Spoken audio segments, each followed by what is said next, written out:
Hello everyone, welcome to my channel. आज हम इस वीडियो में बात करने वाले हैं कि जैसा कि उत्तर प्रदेश में विधानसभा का सत्र चल रहा है, तो विधानसभा के सत्र में नेता प्रतिपक्ष में मतलब सपा सरकार के एक मंत्री के द्वारा पूछा गया कि क्या प्राथमिक और उच्च प्राथमिक शिक्षकों में रिक्त पद हैं, अगर रिक्त पद हैं तो वो कितने हैं और सरकार उन पर वैकेंसी कब तक निकालेगी। तो जैसा कि आपको पता है, उत्तर प्रदेश में शिक्षा मंत्री संदीप सिंह जी हैं। उन्होंने इन प्रश्नों का जवाब दिया। साथ ही साथ शिक्षा मित्रों के बारे में भी उन्होंने जानकारी दी कि उनका जो मानदेय है 10,000, अभी उसको बढ़ाने का सरकार का कोई भी इच्छा नहीं है। तो मतलब शिक्षा मित्रों का जो मानदेय है वो 10,000 ही रहेगा।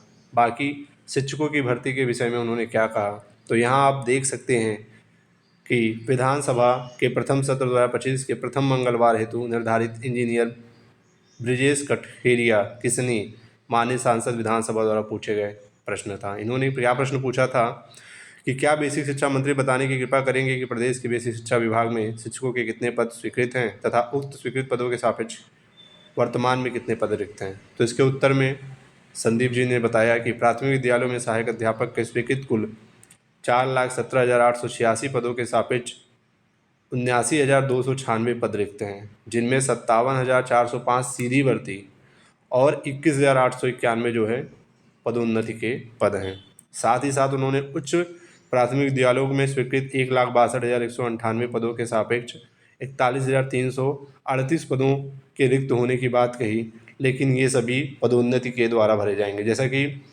प्राइमरी वालों का ही जूनियर में प्रमोशन दे दिया जाता है, जो कि पिछले कई सालों से वो भी नहीं हुआ है। अगर प्राइमरी वाले को जूनियर में प्रमोशन दिया जाएगा तो ये प्राथमिक में रिक्त पदों की संख्या है, अगर 41,338 ये लोग प्रमोट हो जाते हैं तो ये संख्या 1,00,000 के करीब पहुंच जाएगी, जैसा कि आप देख रहे हैं।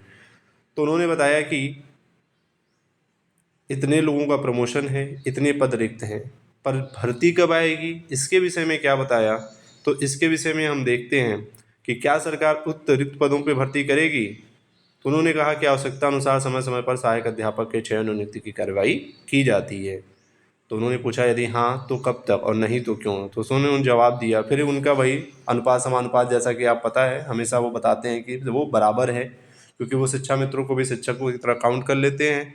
और जब वेतनमान की बात आती है तो उन्हें 10,000 वेतनमान दिया जाता है, जो कि इस महंगाई में 10,000 जीवन यापन करने के लिए बहुत ही कम है। तो उन्होंने कहा कि प्राथमिक विद्यालय में कार्यरत अध्यापक 3,38,590 एवं छात्र नामांकन 1,04,93,389 के सापेक्ष शिक्षक छात्र अनुपात 30:1 होना चाहिए। और 1,43,450 शिक्षा मित्र को जब सम्मिलित कर लेते हैं तो इनका साक्ष्य शिक्षक अनुपात 22:1 आ जाता है। तो इनका जो अनुपात है, इसके हिसाब से अगर हम देखें तो अगले 10 साल में भी छात्र शिक्षक अनुपात नहीं पहुंचेगा 30:1 से ऊपर, और ना ही भर्ती आएगी। तो ये बहुत ही निराशाजनक बात है जो उत्तर प्रदेश के शिक्षार्थी शिक्षक भर्ती के लिए तैयारी कर रहे हैं, क्योंकि 2018 के बाद आज 2025 आ गया है और इन 6-7 सालों में हर साल बीएड डीएलएड करा के बच्चों को बस निकाला जा रहा है। और सीटेट तो साल में 2 बार चलिए हो रहा है, पर यूपी टेट भी पिछले 2-3 साल से नहीं हुआ है। तो आप देख सकते हैं कि शिक्षा व्यवस्था कितनी बदहाल हो चुकी है यूपी में। मैं जो भी शिक्षक भर्ती की तैयारी कर रहे हैं उनसे यही कहूँगा कि आप इसकी तैयारी करते रहें, पर साइड में और भी वैकेंसियों के फॉर्म फिल करते रहें, कोशिश करते रहें कहीं और हो जाए। बिहार में बहुत बड़ी अपॉर्चुनिटी है, जैसे TRE 4 में फिर अच्छी खासी पदों पे भर्ती होनी है। तो कोशिश करें कि एटलीस्ट जब तक यूपी में भर्ती नहीं आ रही है, बिहार में या किसी अन्य प्रदेश में ही अगर आपको जॉब मिल जाती है शिक्षक भर्ती का, तो वहाँ पर आप जॉब ले लें। जैसे कुछ दिन पहले अभी मध्य प्रदेश में शिक्षक भर्ती आई थी, ठीक है। तो इस तरीके से कहीं भी आती है, या किसी अन्य विभाग में SSC या DSSB की शिक्षक भर्ती आने वाली है, तो जहाँ से भी भर्ती निकलती है वहाँ पे आप एक बार नौकरी पा लीजिए। अपने प्रदेश में अगर कभी भर्ती आई, कभी छात्र शिक्षक अनुपात जो है, छात्रों का अनुपात ज़्यादा हुआ, तो देखते हैं कब भर्ती आती है। इसी तरह उन्होंने उच्च प्राथमिक के बारे में भी बता दिया कि 35:1 होना चाहिए, और अनुदेशकों को मिला देने से 29:1 29:1 का रेशियो बन जाता है। तो आप देख रहे हैं कि ना तो प्राथमिक ना तो उच्च प्राथमिक में तो वैसे भी भर्ती नहीं आती, क्योंकि 100% क्या हो गया, प्रमोशन पे हो गया है। तो ना तो प्राथमिक में शिक्षक भर्ती की उम्मीद है, ना तो माध्यमिक में, उच्च माध्यमिक में है। तो बहुत निराशाजनक बात है, पर आप लोग हिम्मत ना हारें, अपनी तैयारी करते रहें। तैयारी करते रहेंगे तो कहीं ना कहीं आपको सफलता ज़रूर मिलेगी। धन्यवाद।